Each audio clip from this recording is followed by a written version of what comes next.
What is something a lot of people have strong opinions on while knowing little to nothing about it? Everyone else's life. You should have just written, everyone starts every single Reddit debate in the comment section now, go. Mathematical order of operations. You should see the comments on those posts. People casually arguing with calculators over a basic algebraic equation. Here in England, I was always taught BIDMAS. Brackets, indices, division, multiplication, addition, subtraction. Fundamentally the same thing. Canada here, BEDMAS for us. Brackets, exponents. Australia, BOMDAS. Brackets, order. I never knew what order was about until I googled it just now. Exponents is better. Edit. Queensland. Over here in the UK, there was a horrific murder of 2 schoolgirls in Soham, Cambridgeshire.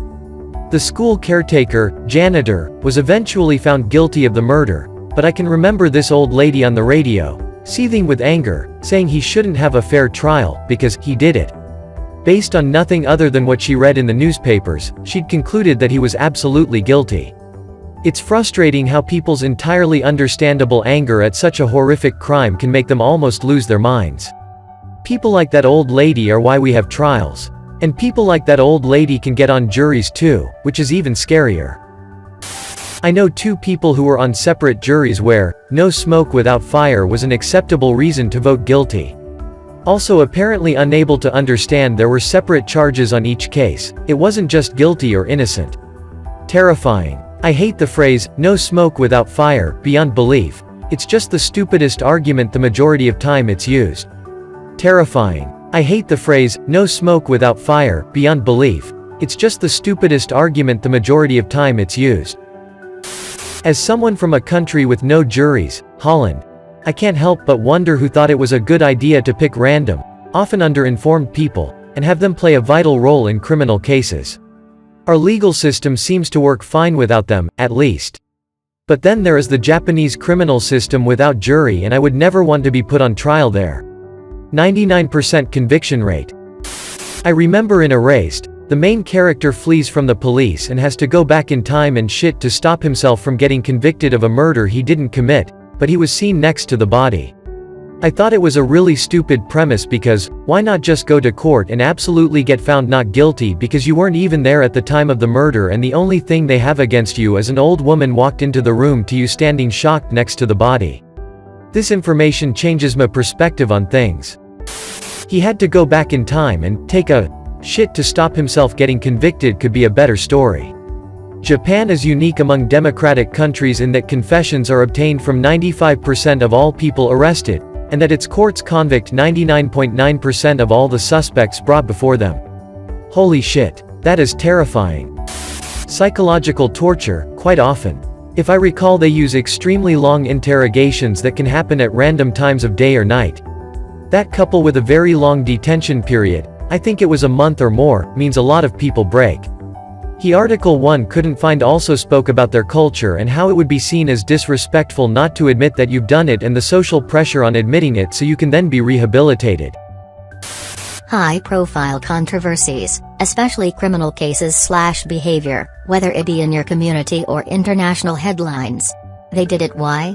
They just did. Look at this arbitrary and hugely biased and badly sourced tabloid article. And so on and so forth. This is how witch hunts happen and lives get ruined. If you haven't looked at everything, just say you don't know. It's not hard. Over here in the UK there was a horrific murder of 2 schoolgirls in Soham, Cambridgeshire. The school caretaker, janitor, was eventually found guilty of the murder, but I can remember this old lady on the radio, seething with anger, saying he shouldn't have a fair trial, because he did it. Based on nothing other than what she read in the newspapers, she concluded that he was absolutely guilty. It's frustrating how people's entirely understandable anger at such a horrific crime can make them almost lose their mind. People like that old lady are why we have trials. And people like that old lady can get on juries too, which is even scarier. I know 2 people who were on separate juries where no smoke without fire were an acceptable reason to vote guilty. Also apparently unable to understand there were separate charges on each case, it wasn't just guilty or innocent. Oh God. I worked in a bank during the Casey Anthony trial and my co-workers became obsessed. At some point I remarked that the evidence the prosecution was bringing up was really circumstantial, and if that was the best they could do then Anthony would be acquitted. I then had to go through several conversations about how just look at her wasn't the same thing as evidence, and that even if I believed that she did it, that doesn't mean that the state could prove that she did. Edit. People have a hard time figuring out that you can have separate legal and moral opinions on what has happened. Edit 2. I've been schooled myself on circumstantial evidence though. You can be convicted on that. Exactly. People's empathy seems to go out the window when someone is charged with a salacious crime. We all have things in our lives, possessions, search histories, past actions, etc., that could be twisted to fit a certain agenda and presented as circumstantial evidence for bad actions. How would they like it if it happened to them? What could be twisted in their lives? People just don't fucking think. Just look at them, they fit the profile but they did and I think blah blah blah, all bullshit arguments that come up again and again. I hate it. OJ poured fuel on the fire of this nonsense. Whenever someone is acquitted of a crime, people scream, but look at OJ. Even if the case is totally and utterly unrelated and different, and by their logic, that means every acquittal is wrong. There was a huge amount of actual evidence against OJ, and major flaws with the way it all went down, and from what I've researched, I think he probably did it, but at the end of the day, I don't have everything, I wasn't there, I don't know. What's wrong with saying that? Ugh. Everyone wants to contribute to society in some meaningful way, so whenever a crime happens, everyone wants to give their opinion. It's less about justice and more about, look, I'm helping. Sometimes it's about ego too. Look, I'm helping, I'm a good boy, give me accolades. Look, I'm helping, I'm a good boy, give me accolades. God, Reddit does this so much. Virtue signaling has never been more popular than in the internet era. It's practically what fueled the Ice Bucket Challenge. A person who does good for the sole purpose of showing how good they are, isn't really doing good. The ends may justify the means, but it shouldn't be socially acceptable to flaunt your good deeds. A person who does good for the sole purpose of showing how good they are, isn't really doing good. The ends may justify the means, but it shouldn't be socially acceptable to flaunt your good deeds. On the other hand, though, they would still be doing good, so it's not as if it's all entirely a useless sham. They may be an attention-seeking tool, but doesn't negate the fact that they also contributed to something more substantial in the process, like ALS research. Of course, them getting attention for it doesn't really inherently provide anything good unless it serves as a catalyst for others to contribute as well. So if they are just doing it for their image, then they're clearly not in it for the philanthropy. The point being that they're still certainly doing good, but that doesn't make their intentions good. At least they aren't going the route of any attention is good attention and getting famous for high-profile crime and scandal, though. I still don't think I understand the Ice Bucket Challenge. So you don't pay anything if you do the ice bucket, but you can tell other people to pay, or do the ice bucket. How do you know if anyone even paid the ALS Foundation? I don't get it. Is it like pay it forward, but instead of doing anything to help ALS research you ice yourself in hopes that 5 of your friends will pay instead? Or are the people that do the ice bucket still expected to pay as well? I never really understood what was going on, just that somehow buckets of ice were helping with ALS research in some way. I think a lot of people just want the world to be simpler than it actually is, too. Not knowing whether X or Y is true makes them uncomfortable, so they pick one based on whatever criteria and run with it. Not to say this is always wrong, we can't know anything for sure in most cases, so the best we can do is go with the option where the preponderance of the evidence lies. I just wish more people were willing to think critically and question their own conclusions, rather than just shit on each other for thinking differently. Hell, I'm guilty of that myself. People are terrific at seeing patterns that aren't really there. They latch onto various heuristics to make sense of information and wind up making poor decisions. WTF is wrong with people? I don't ever want to meet anyone who thinks a positive societal contribution is declaring someone a murderer/rapist/child molester/whatever based on a tabloid story, singular biased article, or an unsubstantiated rumor. I remember when all of the Ferguson rallies were happening and the news made it look like a fucking war zone. My boyfriend and I actually had a trip to St. Louis planned, and I decided to go to a St. Louis Reddit page and ask about if it was safe. Everyone who replied said it was perfectly fine and the media coverage of it was nothing like the actual events. Yup. I live in St. Louis and actually work right outside of Ferguson. I never felt like I was in danger. Most people generally just didn't care that much around here. Sure, it was the topic of the day for several weeks, but it was just kind of disgusting how the media portrayed everything and caused so much unrest. I really don't trust any media outlet anymore because of that, and I've learned to not formulate too big of an opinion about something extreme until all of the evidence has been presented. You're a prime example of one of my favorite realizations. Have you ever had something you were actually knowledgeable about show up on the news? See Ferguson, and then realize how absolutely wrong they got everything about it. Now realize that for everything you aren't knowledgeable about, they probably got those topics just as wrong, everything from politics to technology to science. Everything you hear on the news needs to have the equivalent of checking the top comment to see why it's wrong before you buy into it.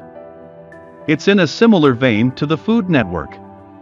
All of their shit looks good on TV, and it sounds like it could be good, but if you ever go to make it, the recipes are absolute trash and you're better off finding an amateur recipe on another website by someone who is really passionate about that one thing, than just getting everything that gets shit out by a group of people who aren't passionate about anything.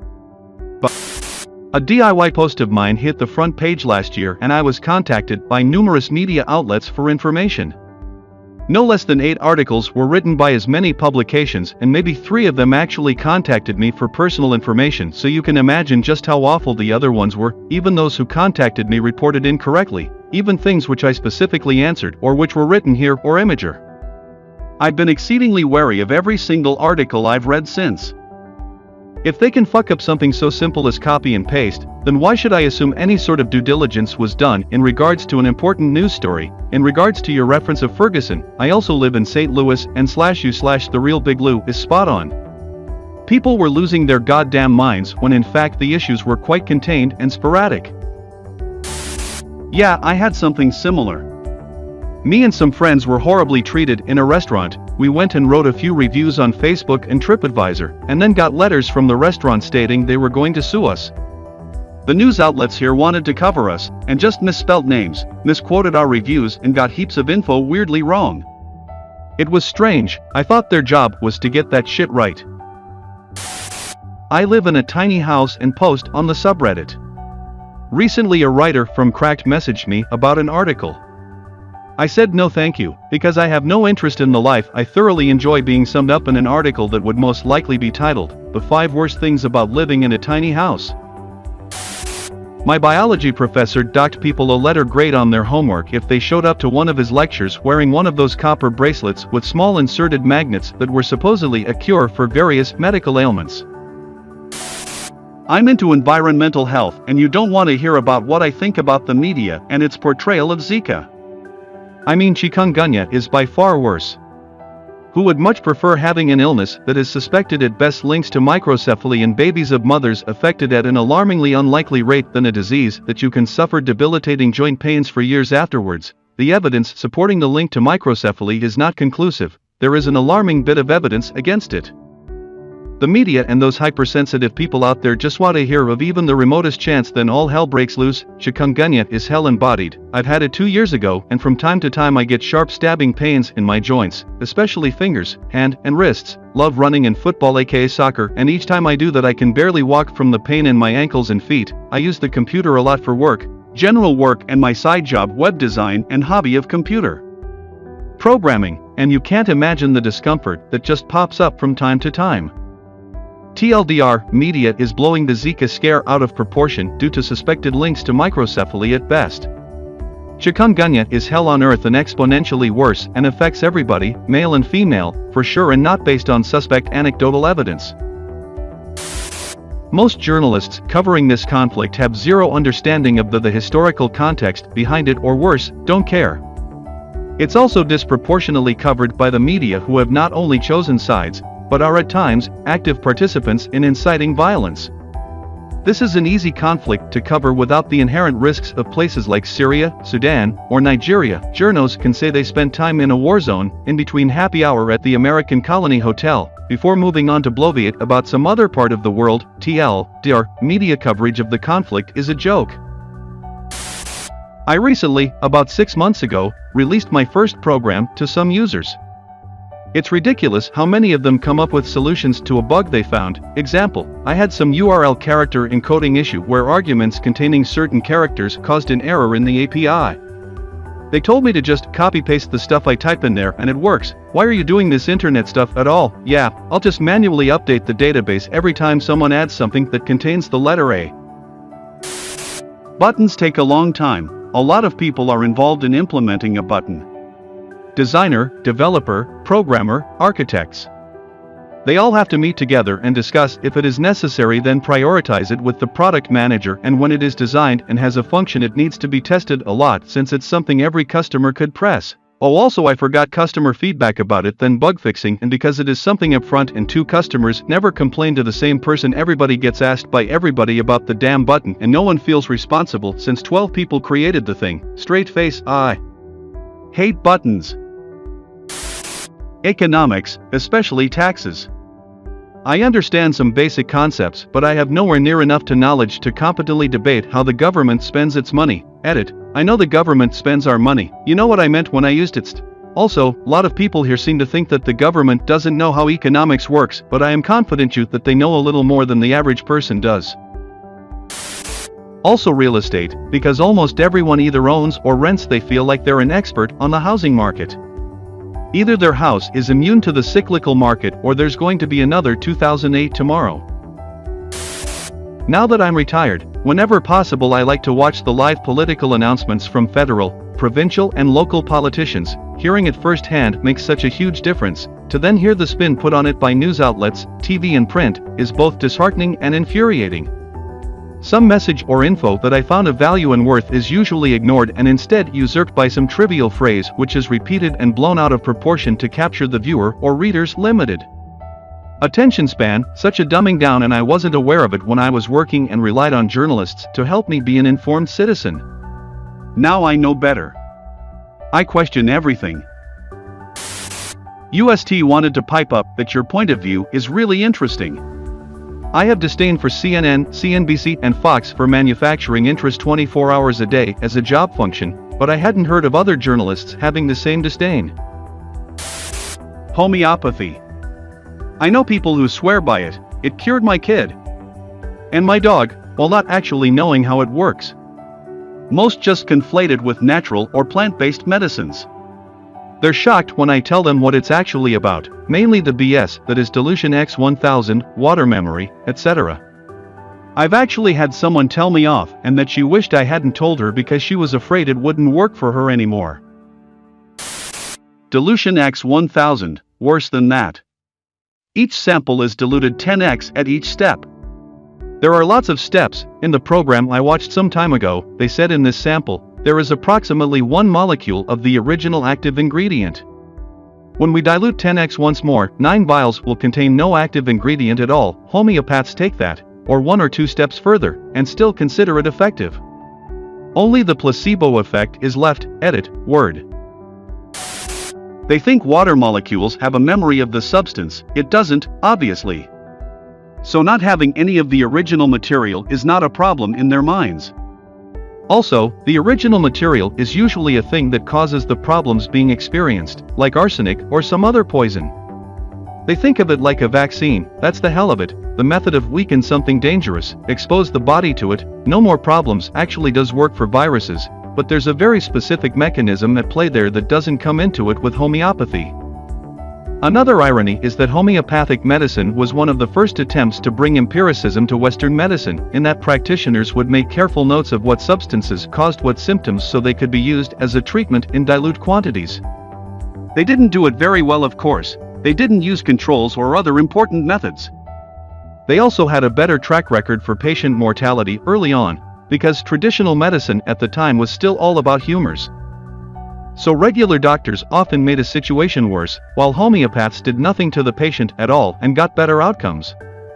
200 years ago, it was better to have a homeopathic doctor because he was way less likely to kill you by mistake. Of course, the situation is now reversed, and modern medicine actually knows what it's doing for the most part, from the molecular level of drug interactions to the macro scale, as evidenced by the rapid decline in child mortality, increased life expectancy, and the absence of things like polio in daily life.